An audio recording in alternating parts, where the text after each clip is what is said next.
Hiya guys, it's Spectre here. Welcome back to some more Total Warhammer 3. I'm continuing my Skarbrand campaign, but this will probably be the last part. Purely because I've already hit the main part of the victory conditions, and it's just a matter of winning his quest battle. And his quest battle, while it is probably one of, if not the hardest quest battle, it's winnable by basically just having the right troops. You just can't beat it with an early game army, because you're fighting late game units. So I'm going to try and get Skarbrand a full army, and I'm going to try and do some shit in the last episode to see what a 20 stack with Skarbrand can actually have. I mean, I've not even got my second hero. So, you know, and victory's already there. I mean, what is it for the other one? It's basically a matter of just getting to 80, and I'm almost halfway to that. And they're already destroyed, which would normally be the annoying one because they're an old one. But they would be destroyed if they stay there around elves anyway. Nikari is a different starting location, but I'm playing Nikari next, so that's going to be interesting.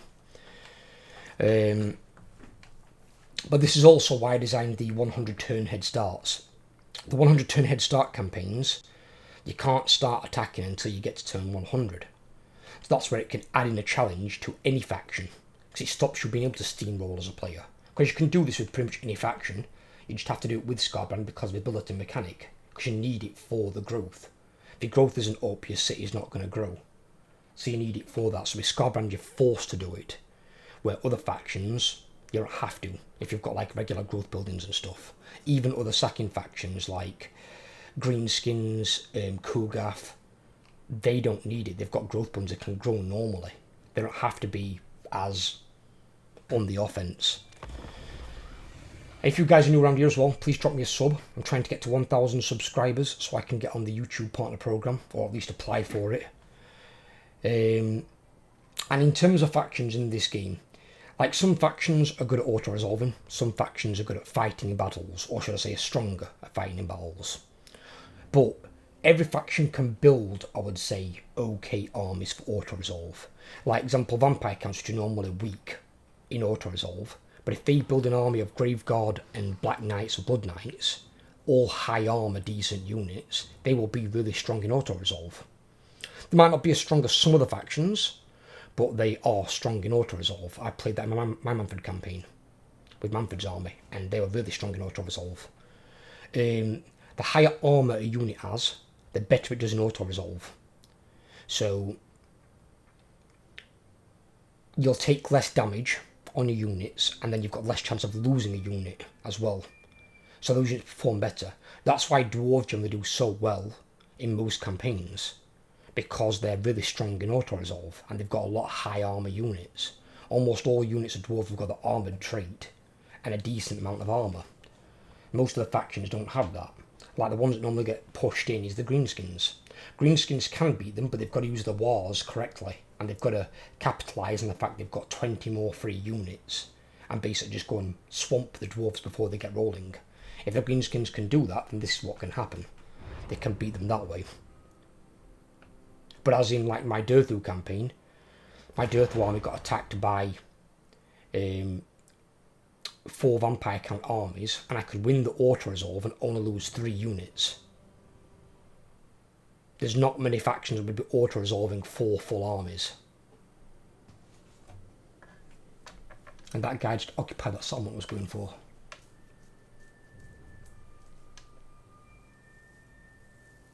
Bloody Cetera.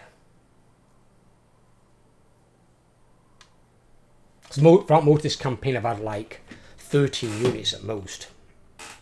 So I'm going to try and get myself a full army, and then see if I can take it into a big battle against one of Skarsnik's armies that potentially has a war as well, and see how well the red line of brass death from Khorne can hold.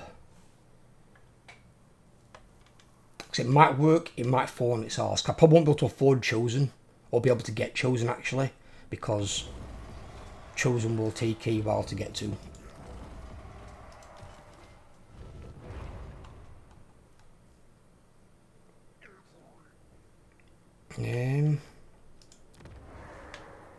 It's 1 turn on that.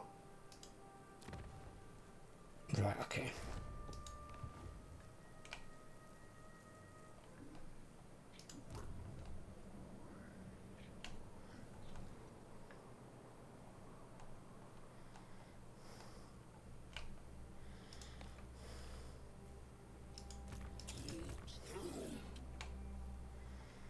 Oh, that was him going for that one, wasn't it?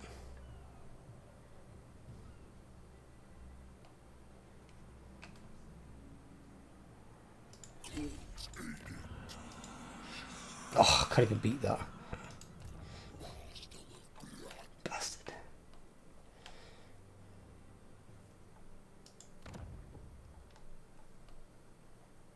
Oh, actually, no, there's no way around it.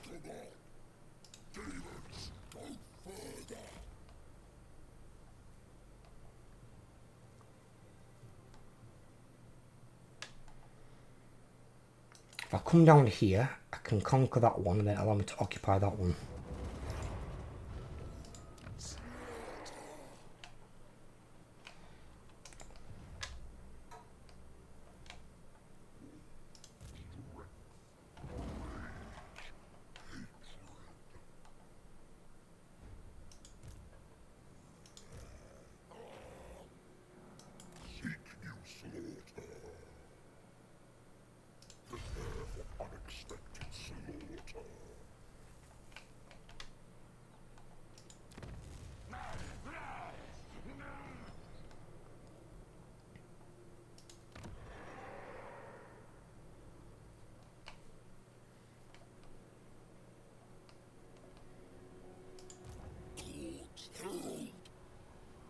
Where are my heroes?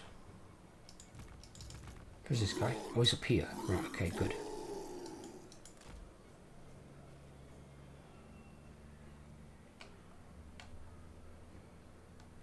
I try to make sure I'm not walking. Shit. Let me take attrition.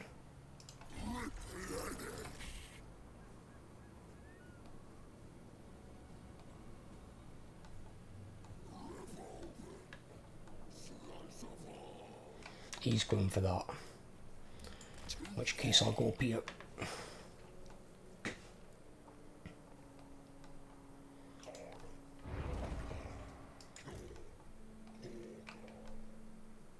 Skarbrand's just waiting, but it's fine because we don't need to worry as much about this now because we've got our tier 4 next turn, and then, well, it'd be trying to get that to pop 5 to then get that, which would then take 8 turns to build, which would be a while.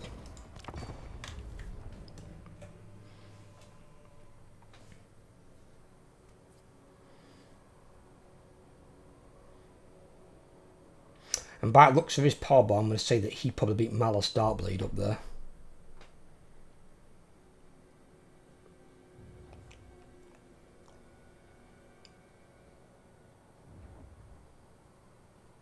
And I saw something recently, I can't remember what it were, and it was something about contesting about who's going to be the Lord of Karond-Kar. Well, there is no contesting who's the Lord of Karond-Kar. The Lord of Karond-Kar is Rakarth. Rakarth is the Lord of that city.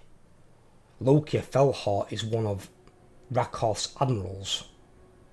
He does what is told by Rakarth. I think Rakarth is the only person basically above Loki in terms of in that city. Obviously, overall, you'd probably have Marathi and Malekith as well, who would probably also give him orders. But like a Dark Elf Lord in charge of another city wouldn't give an admiral from another city commands. They could basically just tell them to fuck off, because they're not in charge of that particular person, their army, their soldiers. So if they were like the Lord of Harganeth, they have no authority over a general or an admiral from another city. They would then have to go through that, the Lord of that city. So they would have to petition Rakarth and say, can you get your army or your general or your admiral to do this? The only one that would have overriding authority would be probably be Malekith, and maybe his mum, because his mum obviously, she has leadership from the other side, sort of thing, being that she's a seeress.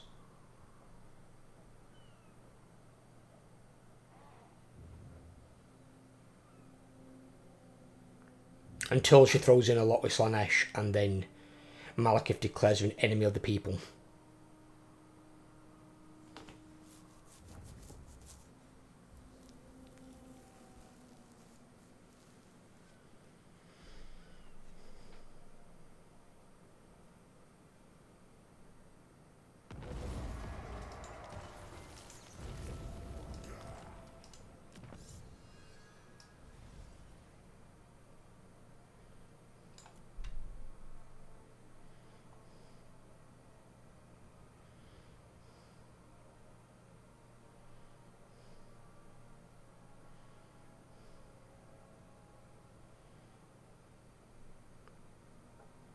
Ooh, get that for Minotaurs.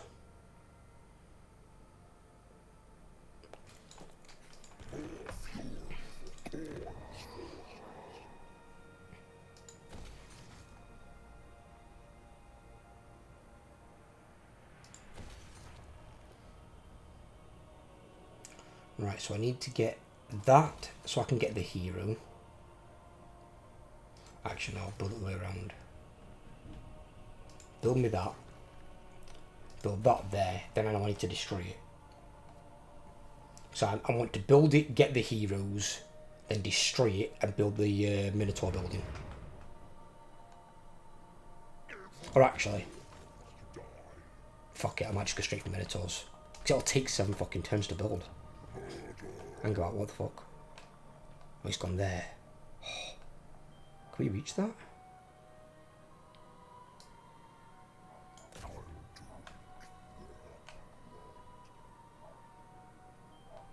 We're gone! You kidding me? Oh my god.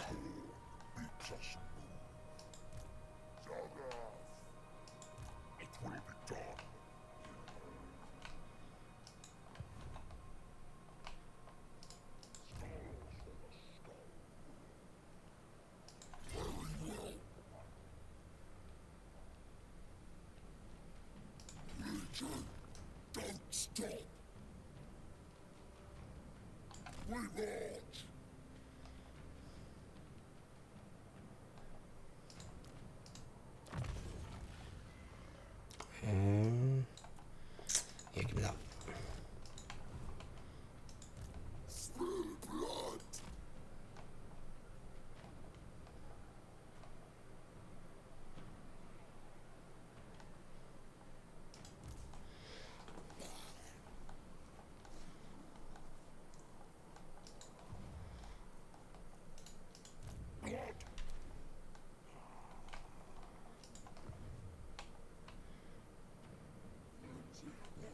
Well, see, there's no other armies nearby that can help him.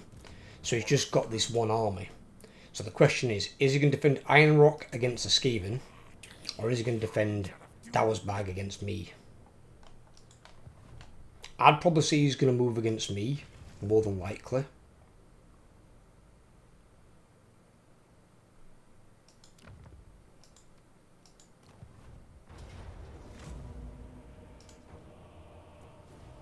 Just because of anti-player bias.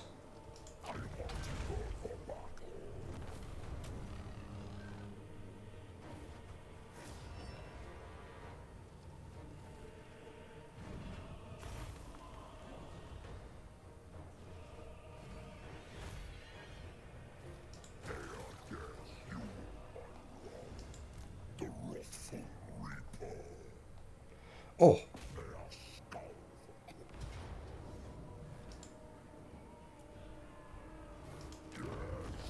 I forgot about that.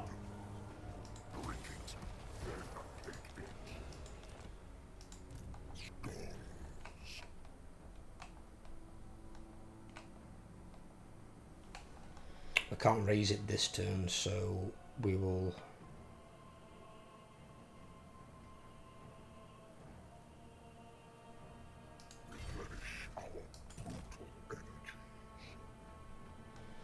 move a bit further away.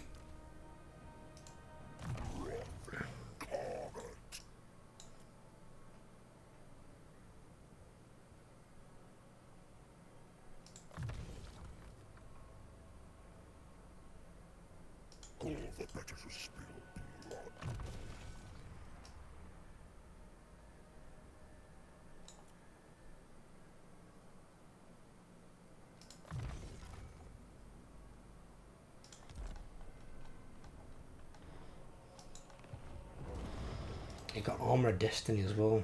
Shit. Right, okay.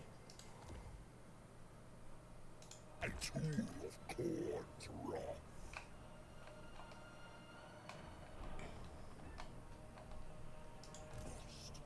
Sight, fury.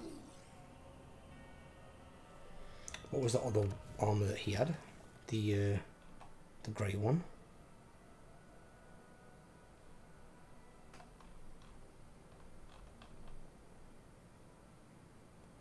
5 melee defense and 10% missile resistance. Actually, yeah, that would be better. Because he's already got a shit ton of armor.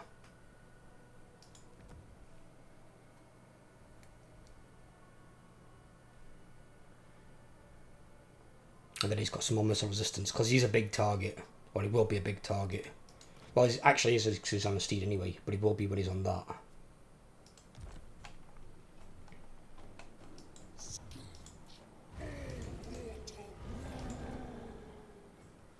I might have to test the cultists out with Slanesh on a war shrine. Because the war shrine doesn't butcher your stats as badly. So it might be worth taking a cultist in the armor one. Just obviously how Slanesh gets cultists is different.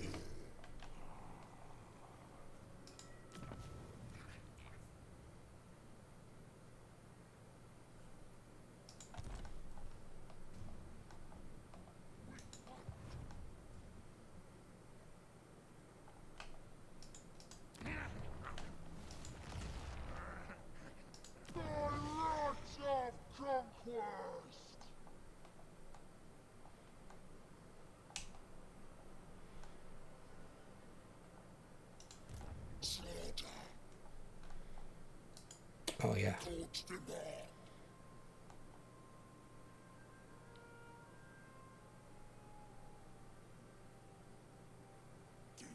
Before he gets one turn until he starts taking attrition. Attrition, as soon as he takes it, like, these two are going to die immediately.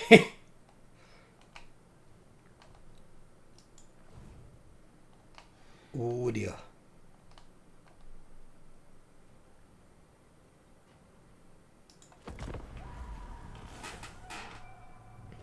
It's not a race for whether he can make it there.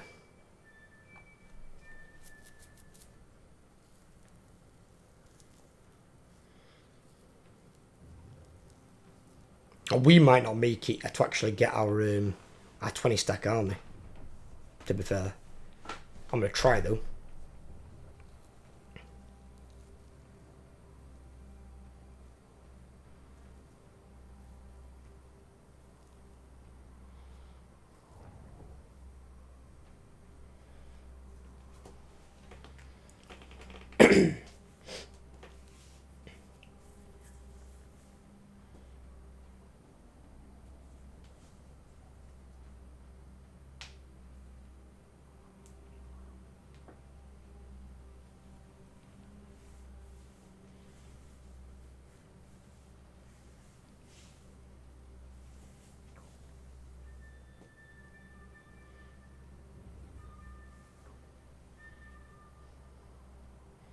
He's going back there to defend it now. Yep, I expected that. See, it's just be that army in there. The army's not got all amazing units, but it's just the fact that it's a 20 stack army with a 20 stack war. Even if they're not great units, they'd overwhelm me. My guys aren't top tier units. I've got Chaos Warriors, which are better than like your Orcs, probably even better than your big guns. They are going to struggle with that many troops against them.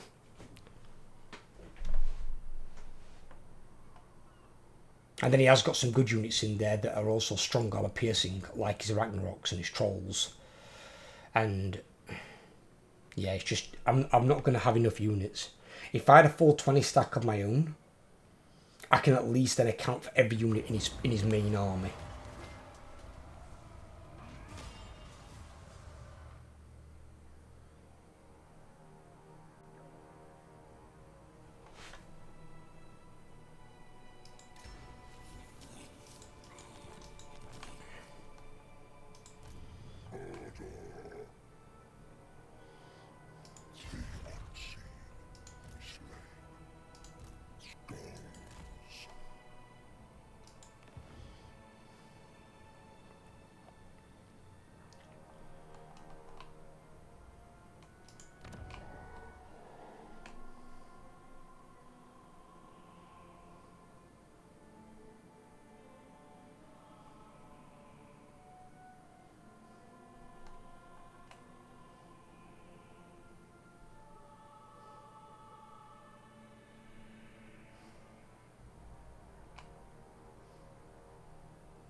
He's going to take a turn of attrition.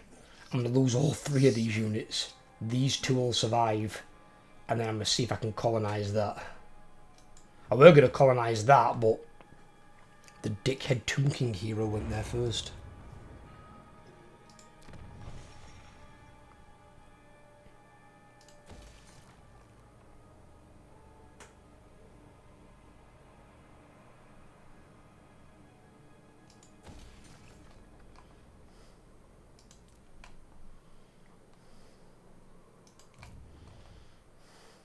Oh, where's this 20 stack come from?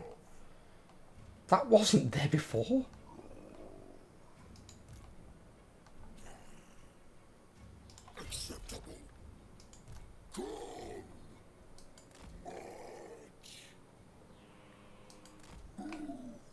Oh god, hang about.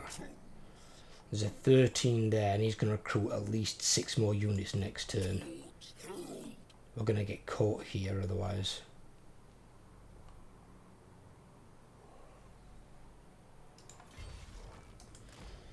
Come back this way, and that's why it's good to have a scout. So if I went that way and sacked this, I probably could have gone this way, but then I'm going into like a dead zone area. I was going to attack that and sack that, but fucking 20 stack came out of nowhere.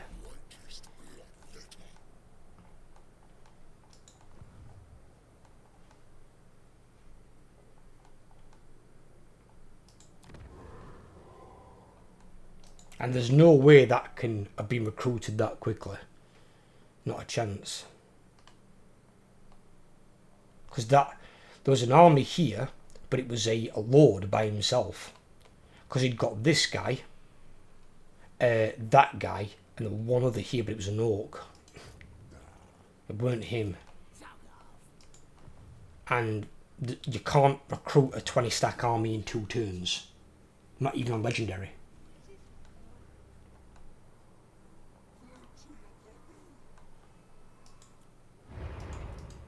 Apart from factions that don't technically recruit, I suppose. So like, Vampire counts with their Raised Dead mechanic, Warriors of Chaos with their rip-off version of it,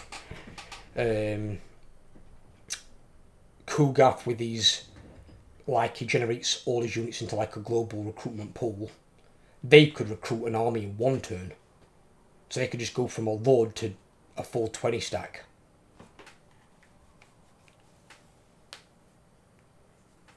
But apart from units like that, most armies cannot recruit a full 20 stack within 1 turn. Or even 2 turns. Because on Legendary they recruit, I think, 8 a turn. And very hard they recruit 6. So, which means they can get 16 and 17 with a Lord. Obviously they're not far off, but it's not a full 20 stack.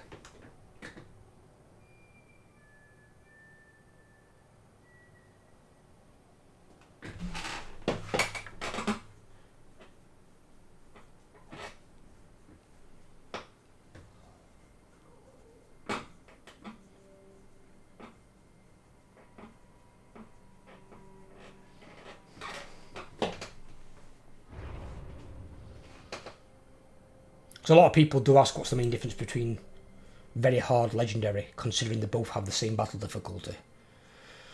The main thing's really on the campaign map. It's the AI, I think they do get more reduction, so they can have more armies, but not by a massive amount from very hard. They can recruit 2 more units a turn. You get a bigger public order penalty for being legendary, so you get I think another -2 from what you get in very hard. So it's harder to maintain control of your settlements. So like your public order buildings, your control buildings, you need to have those in like every province if you want to maintain control of your stuff in legendary.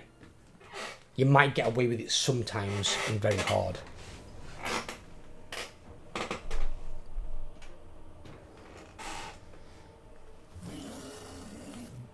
See, this I'm surprised at in all honesty, but again, it's probably because most of their units are low armoured. Even the trolls. Trolls have got armour piercing, but they've only got 40 armour. They've got fuck all armour. There's nothing in there that's really armoured apart from the Lord.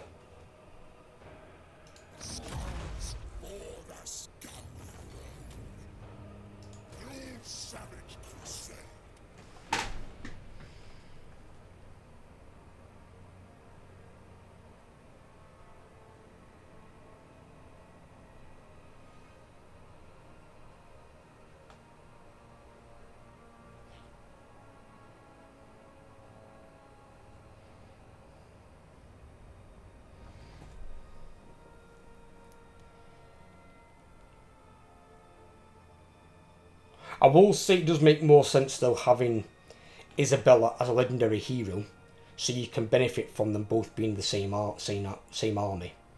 Because when they had that before, I didn't understand it. It didn't make any sense. Because it would have meant that Isabella was leading one army, Vlad was leading another army, and they're both going to be together. It would only help if both the armies were drawn into a battle together. Would they get the benefit? Which was actually really hard to do. So if you've got two decent armies, the AI isn't generally likely to attack you, unless they've maybe got 3 or 4 armies. So it makes more sense with that. And although she technically was classed as a vampire lord, Vlad was the main boy, because obviously he was the first von Karstein. He created that bloodline, after Nagash created him.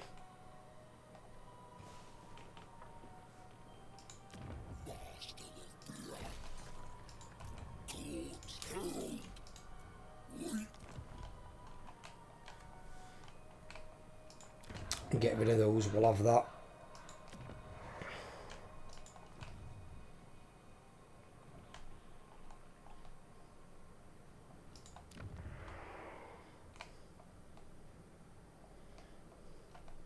Well, in 4 turns that would get its 3rd pop, so at least it'll then lock that in. That's not bad.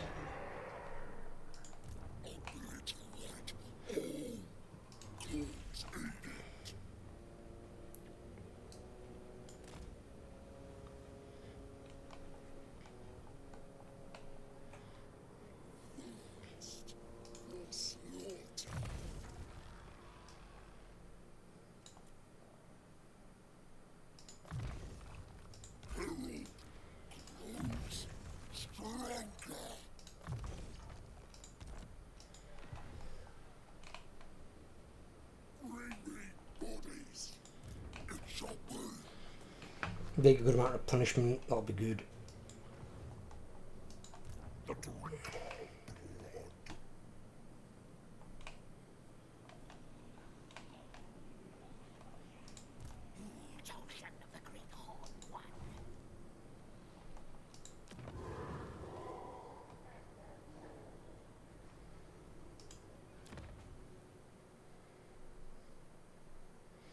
We're probably not even going to get our bulk of our units, because to get the spawn, well, it'd be another 7 turns to build the buildings, and then I've got to recruit the spawn on top, and it's 5 turns more building that, and then I've got to recruit the minotaurs on top.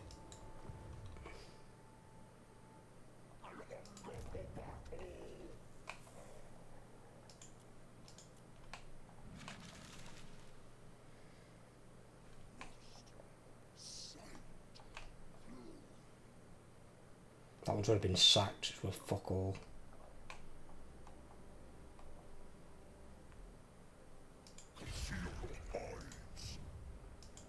I crave bloodshed, if it means blood.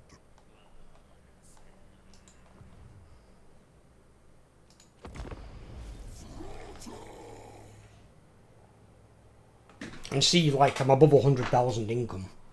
Losing only just under 1,500, it's going to take a hell of a lot of turns for me to run out of money. And that's all you've got to do with Khorne is manage your red. When you're in your minus, when you're in your red, manage it. You don't want to be in it where you're losing 10,000 a turn and you've only got, say, 30 or 40,000 in treasury. Because that means in 4 turns, 3-4 turns, you're bankrupt. And that's assuming you're building no buildings or recruiting no new units. So you just want to manage it. Build up one army at a time.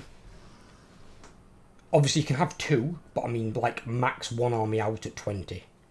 Don't try and build up 2, 3, and 4 armies at the same time. Unless you've got an obscene amount in the treasury. If you've got like 300, 400,000 in the treasury, you can probably afford to be at like a 20, 30,000 red easily.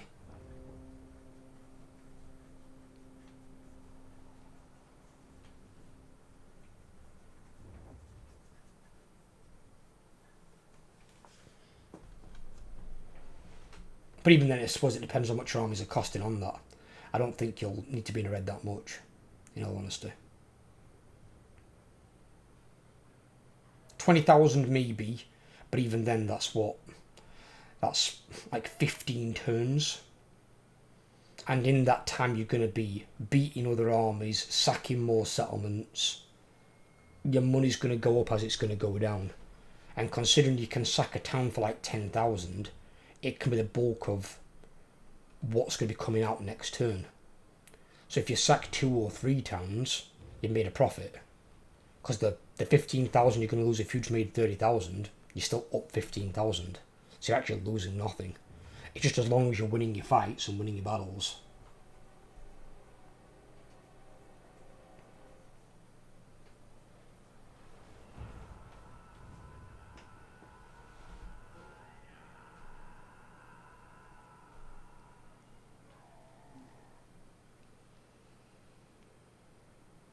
Belagar's only dwarf legendary lord still over here, really. Him and Thorek down south. Granbrindle's probably already dead. Weird thing is, up there, I don't know what it is that stops Granbrindle. Because dwarves are strong in auto-resolve anyway. They are. So I don't know why Granbrindle doesn't spiral out of control at all.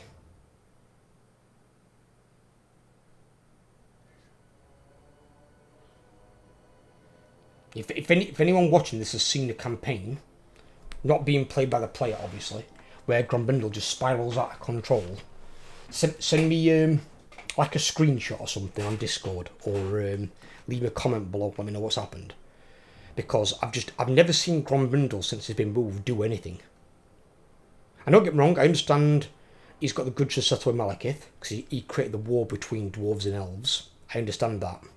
But lore-wise, Granbrindle never left the old world, and he never encountered Malekith in single combat. So lore-wise, it makes 0 sense. If anything, I thought they were going to put Granbrindle, just move his location to Zufbar, because he was the High King of Zufbar. When he was in charge, that was the dwarven capital of the world, because he was the High King from there. So I just assumed they were going to put him in the correct place. Because we don't want these dual locations for Legendary Lords anymore. They both start in the same city, but like Volkmar and Khorne. I understand that Volkmar is also based in Altdorf, same as Khorne, but the only one that really has to be there is Khorne. Volkmar you can move somewhere else. So I assumed they were going to put Granbrindle here. You still have the same Legendary Lords in the area, just you'd only have Thorgrim from here, Granbrindle would be there.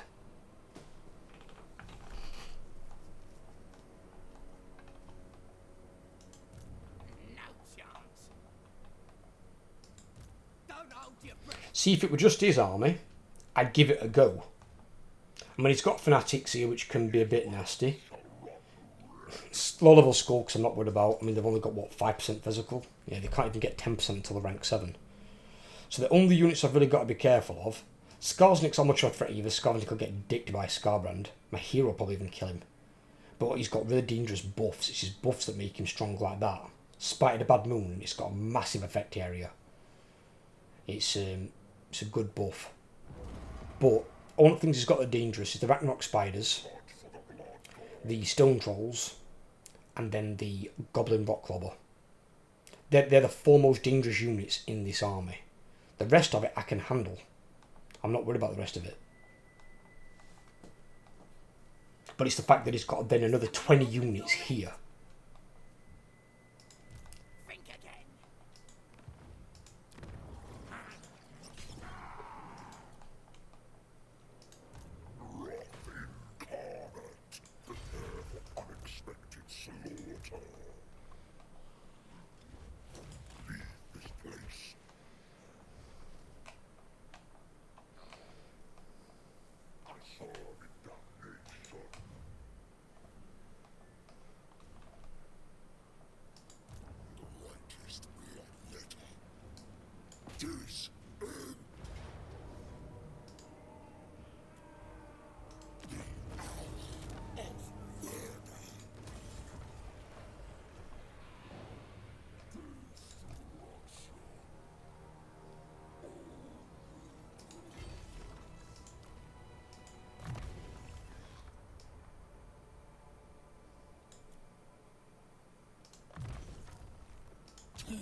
Okay.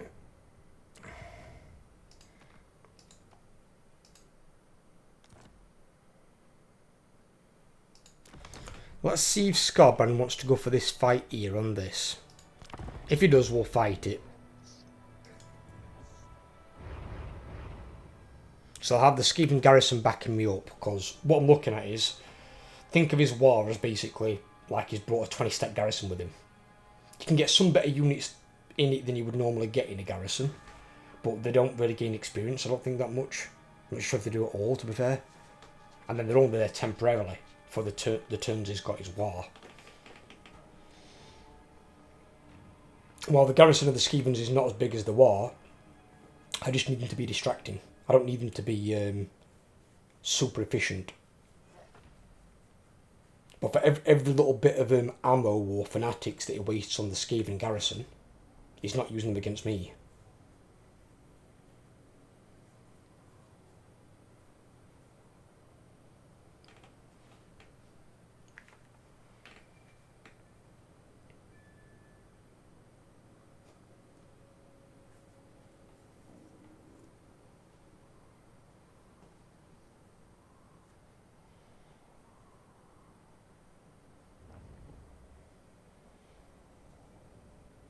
Bear in mind as well, you can do that yourself, is if you are in a battle where you've got an army of yours and a garrison, well, garrison units, if they survive, can gain experience, yes, but they're a garrison.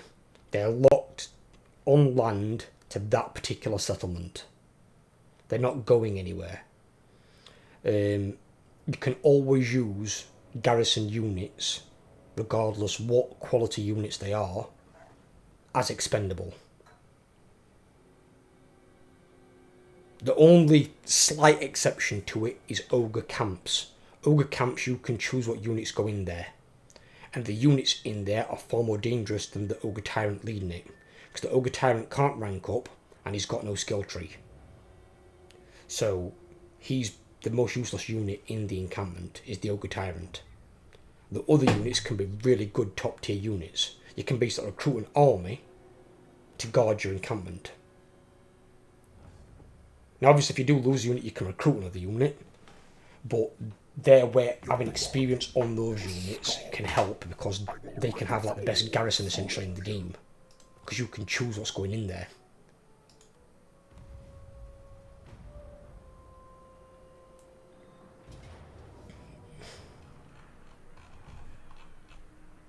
And what's he got?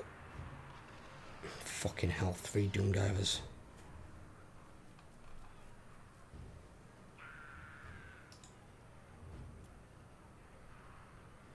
So I've got 3 more units I've got to be concerned about at the back end.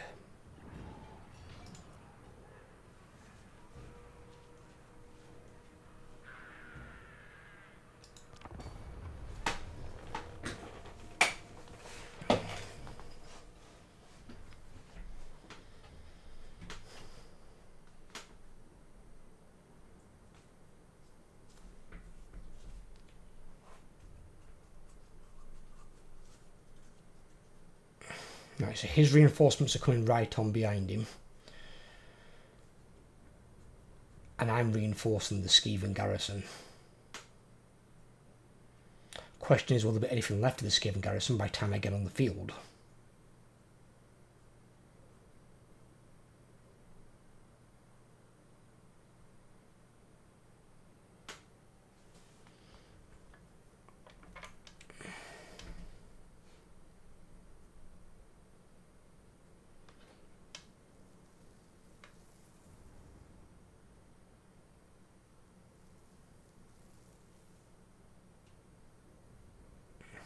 See what he's got. See what little Skarsnik has got.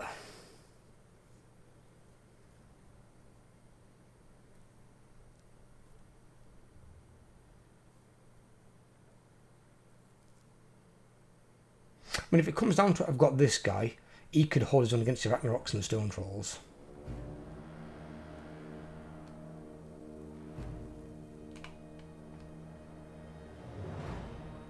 When do he's coming?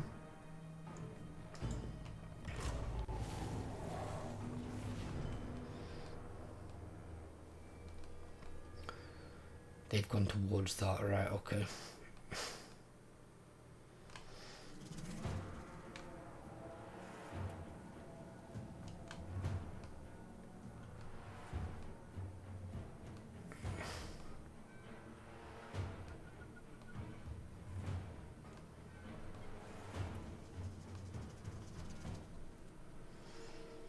What I need to try and do is I need to try and take out his artillery. If I can take out his artillery, I can deal with the rest.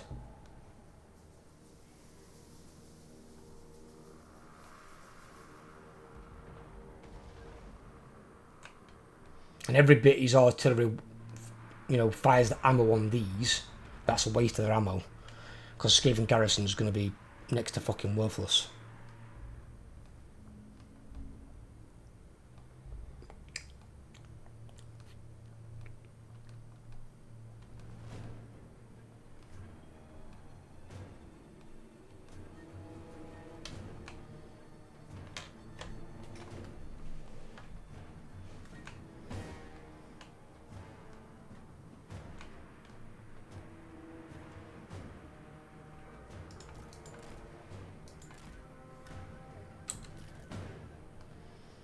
Right.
Right, all the units that I need moving up there, moving up there.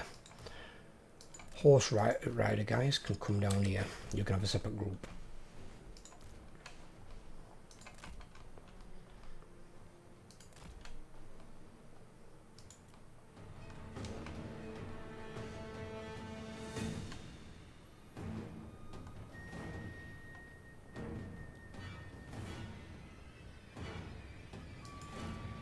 No, go through them, go through them, use your mass. Tiny little goblins.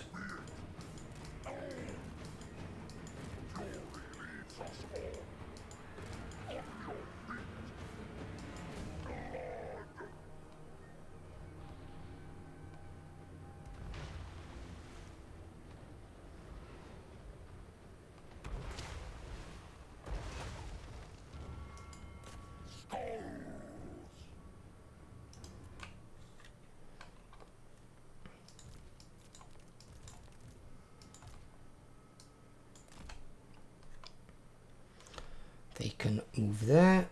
I need to buy Skarbrand some time is what I need to do.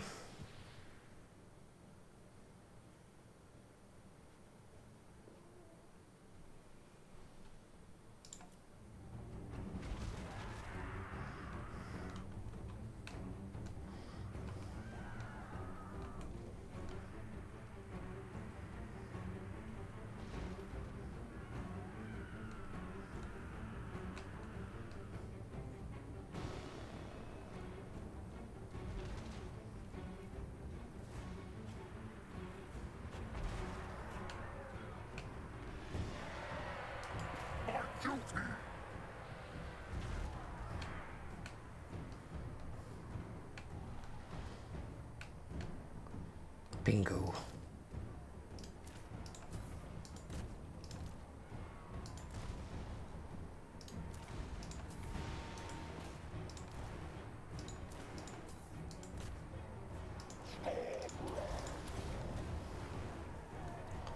Bring everyone in.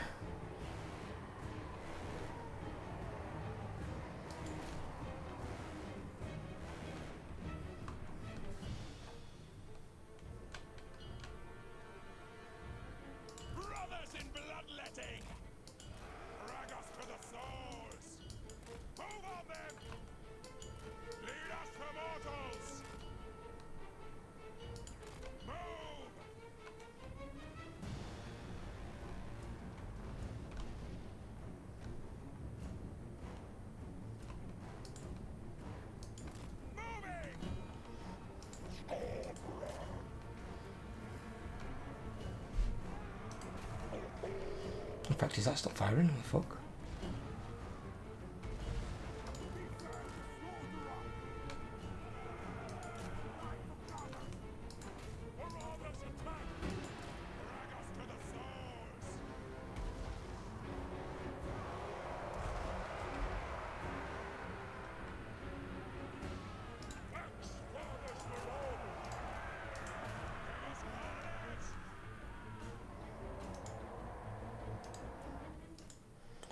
Right. Let's just go sort out my line up here so I don't get caught out while I'm doing shit.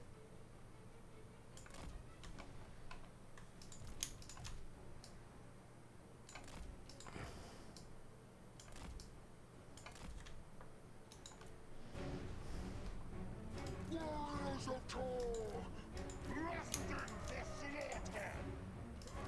Chaos boys, hordes of chaos.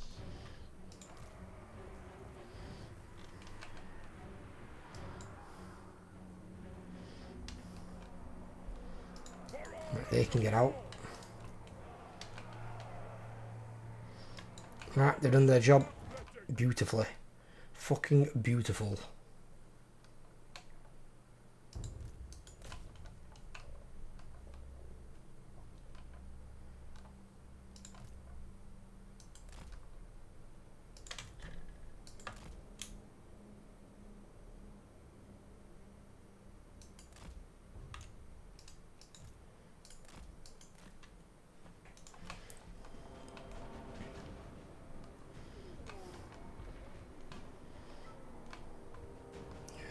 Skarsnik's in Military's army. Here.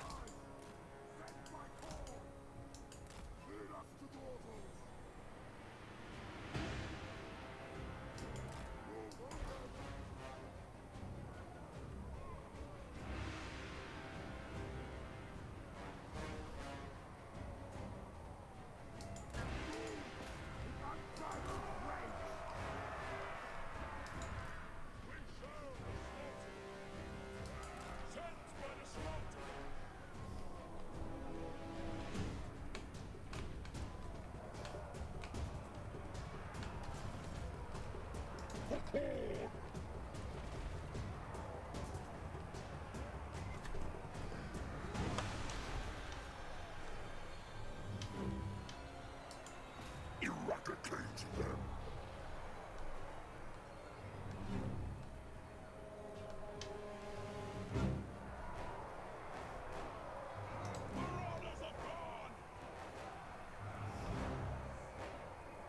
Right, they've gone. Get out of there. Skarbrand, you go get them.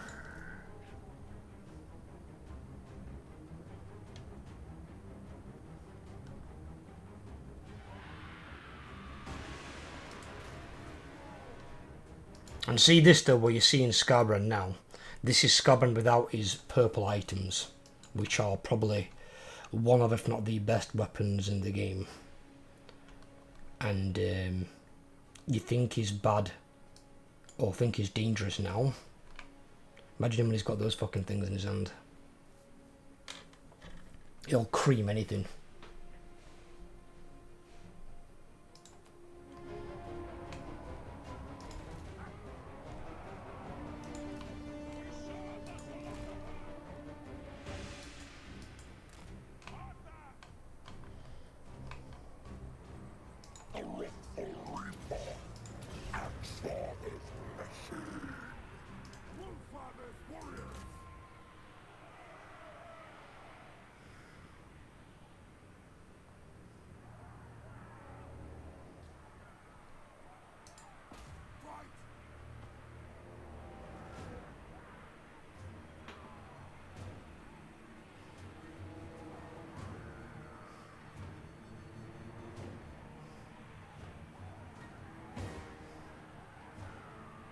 Well, they've gone.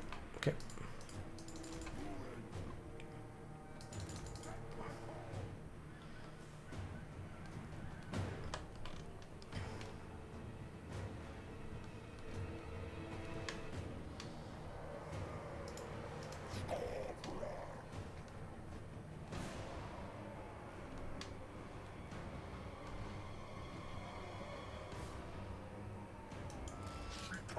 We'll get Skarbrand out of here if we can. He's done enough at the moment.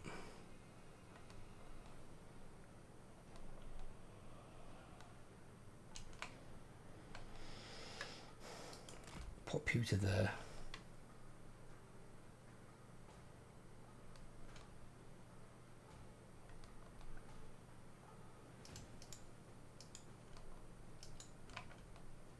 What the fuck?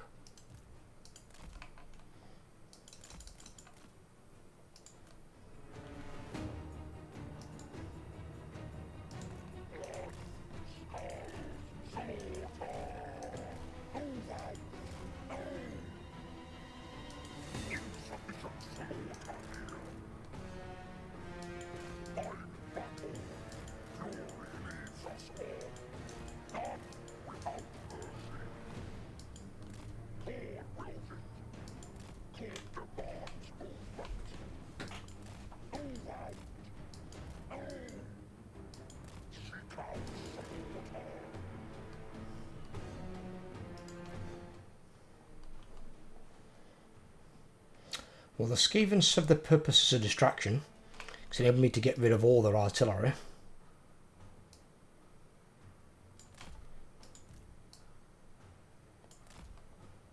Now it's just if my boys can do the rest of the grunt work.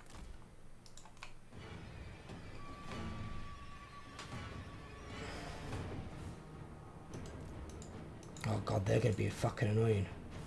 Just kill them. Stupid fucking chariots keeping pace with me.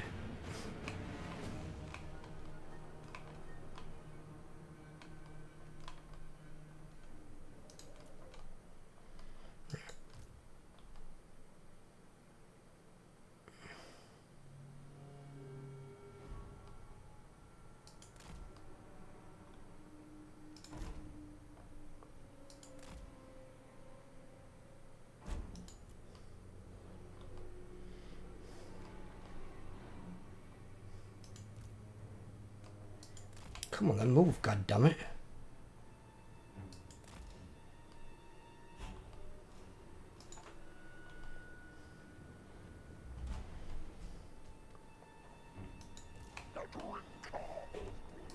Right. Right, move. Move, Skarbrand, move.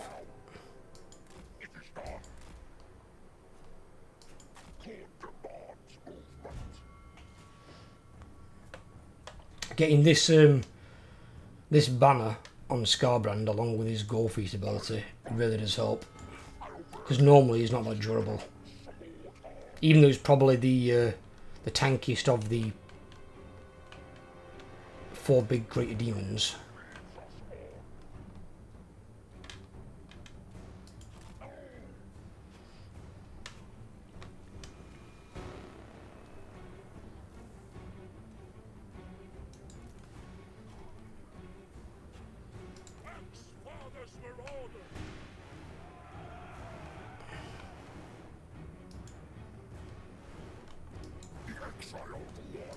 Hang about.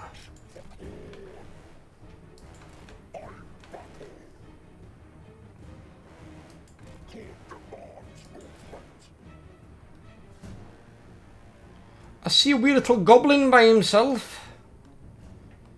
Let's go kill this goblin. The tiny, tiny green person. Come here, green person.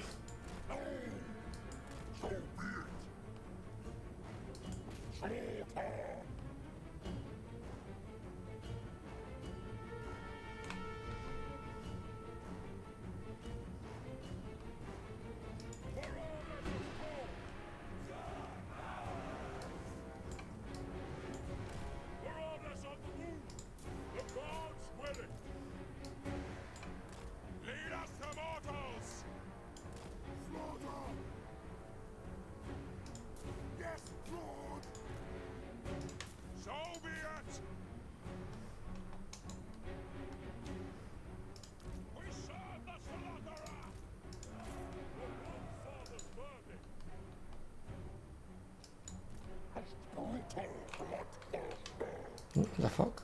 Skarbrand. Skarbrand. Skarbrand. That is not who we told you to attack, was it? The goblin. You idiot. The bleeding goblin. Ignore the fucking stalking units and kill the pissing goblin. Ooh. That could be useful.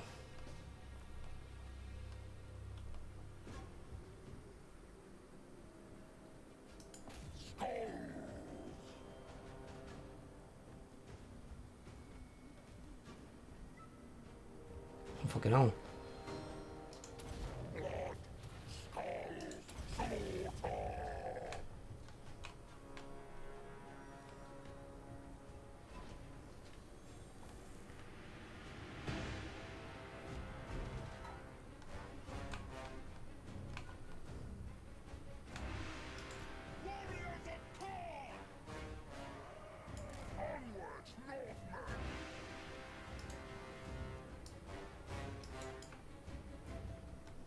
Right, that's weird.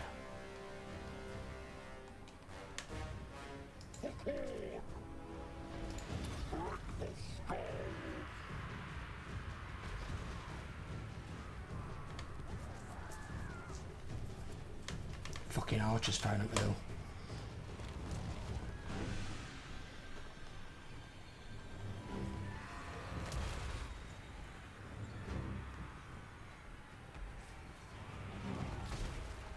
Why is Skarbrand proving very difficult to kill for Skarsnik, I mean? Nice use of the fanatics there.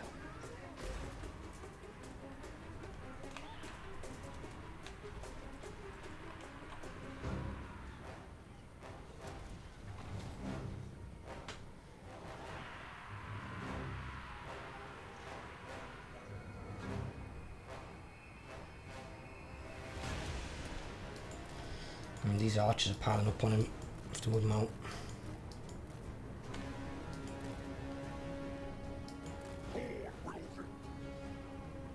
Because Skarsnik is proving annoyingly stubborn to die for some reason, I don't know why. Shouldn't be. He's only got a 5% ward save. Why didn't you hack off his head, Skarbrand? Why wasn't he squished under your foot?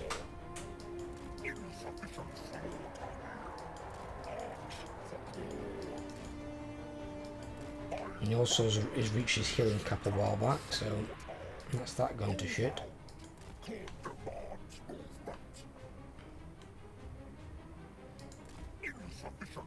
And he's exhausted though, I suppose. Might be the reason.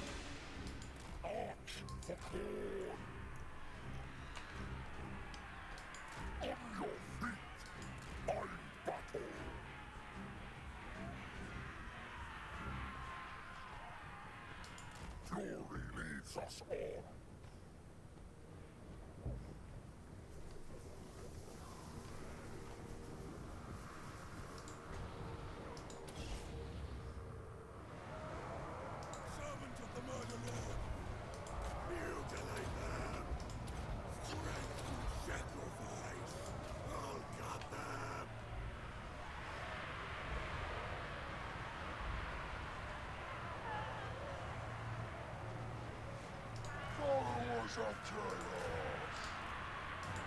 For chaos. Conquest. Spreading destruction.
Why are you in combat?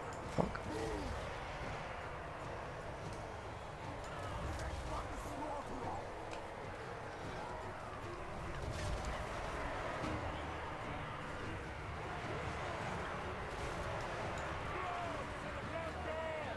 Right.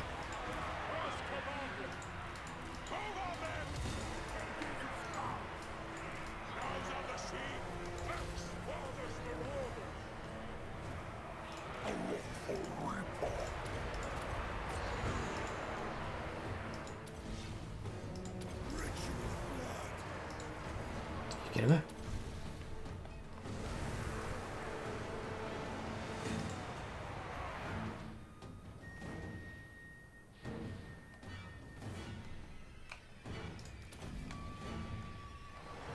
I will. The Skull Taker's decree. Oh shit. Get him out of there. Pause. What? What's happening?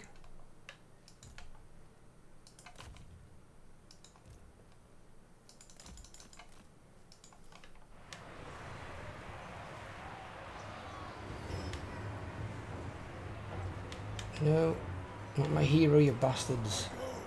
Stop targeting heroes like that. It's a scumbag move.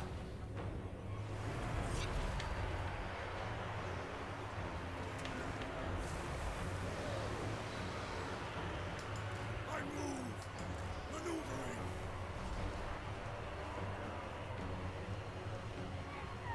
Yes. Butcher them. Skarbrand. For love of God, kill Skarsnik. Kill that stupid green skin.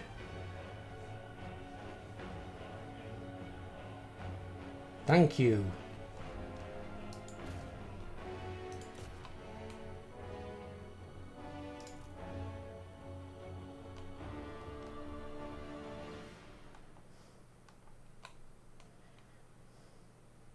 I didn't really use that, did I? Oops.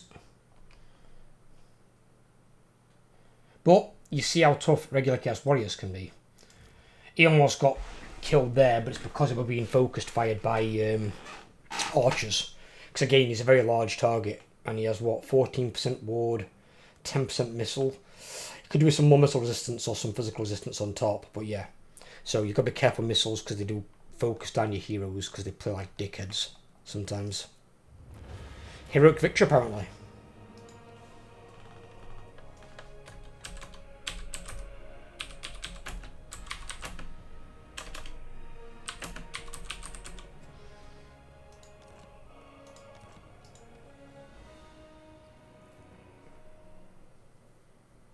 Oof, a lot of kills there on Skarbrand.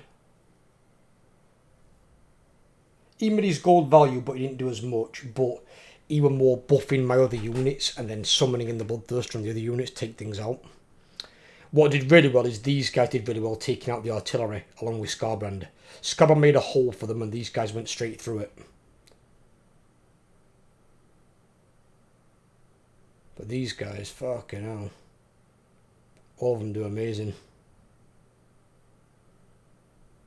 And they just got that much armour and that much decent stats from melee defence. They're just things like greenskins. They don't do much. If they were Black Hawks, then yeah. But Black Hawks are even a problem for Chosen in some cases.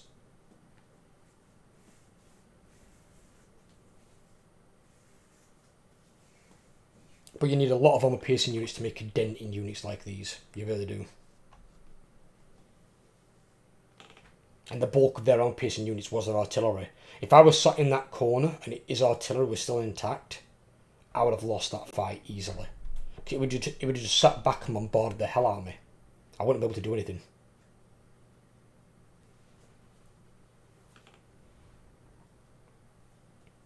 That's why the one thing you need in it, almost every melee army, is you want either some fast units for your flanks, like cavalry of some kind, or some flyers. Something that can go over the enemy's front line and take out those important artillery pieces and range units. You just have to have them. If you just take an army of all infantry, while you maybe can still win the battle, you're going to take a lot more casualties and a lot more damage by not having something to deal with those heavy damage output units.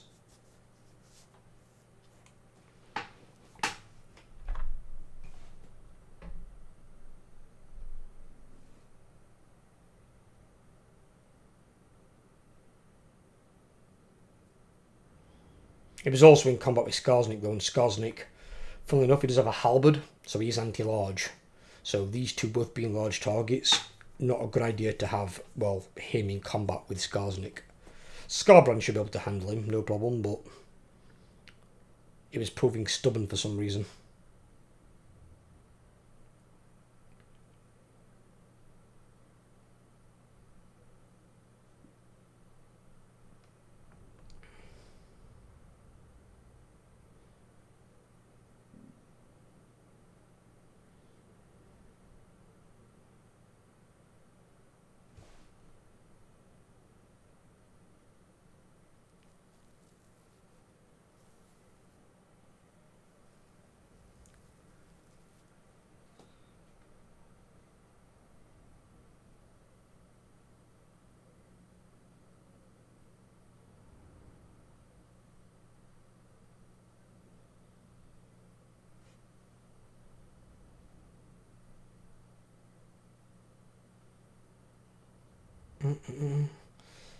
What the hell's going on here?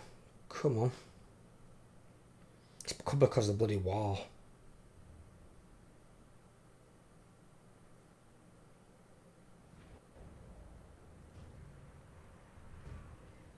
Then again, the hotfix came out the other night.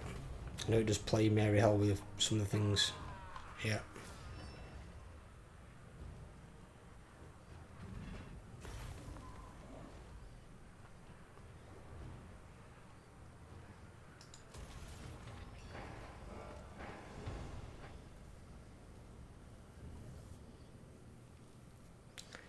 Chaos Warriors for a win.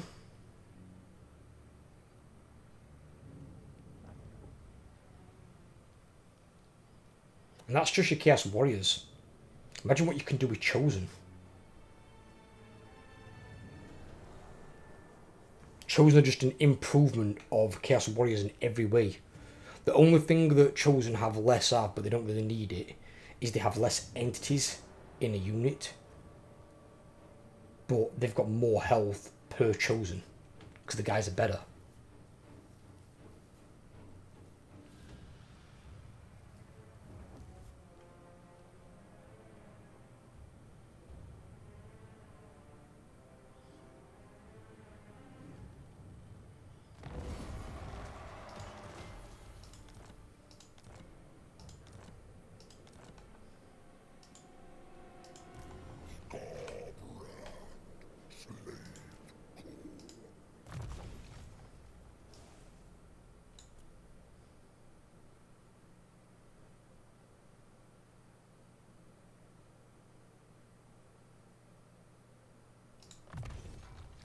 And that's just made them even harder.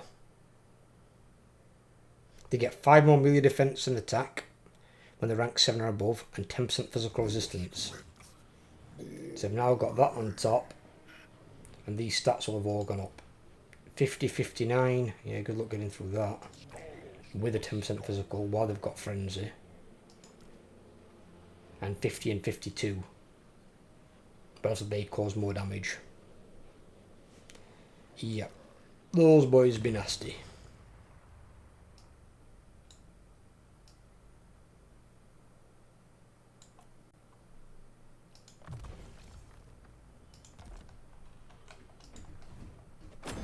They be really nasty.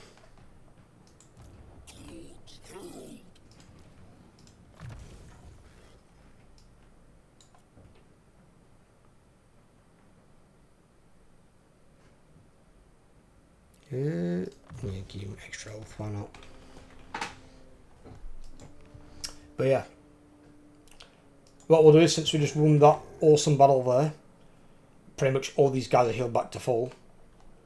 We're going to call this campaign here turn 65, because, as I said, I'm almost rampaging round. You've seen what this army can do. Imagine this with 6 Minotaurs in it and 3 spawn of Khorne. It's going to be even more frightening than it already is. So if they've got almost no chance of beating this now, when these become chosen and then I've got those monstrous units on the end, or in the second army I'll probably end up having Chaos Knights of Khorne, they're going to have no chance. Absolutely no chance. Yeah, these guys have both got 80 entities and they have 100 here. So you have 20 less entities, but I think they have more health, don't they? They've got 10,048. Yeah, they've only got 9,000. So they've got 9,000 but with 20 more guys. So that 9,000 health is spread across those 100 people.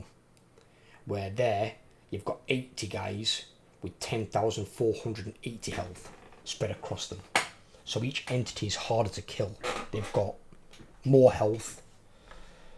They've got better stats. More armour. They're just a better all-round unit. So when you can get those, you've seen how frightening Chaos Warriors can be. Chosen, just probably one of the best infantry in the game, if not the best infantry in the game. And especially when they've got the rank 7 upgrades and stuff. They're frighteningly efficient at what they do. But I hope you guys have enjoyed this campaign. I'll be starting Nakari next. Nakari will be a 100 turn head start campaign. So hopefully I'll catch you guys in that one. Take care everyone. Have a great day. I'll speak to you all soon.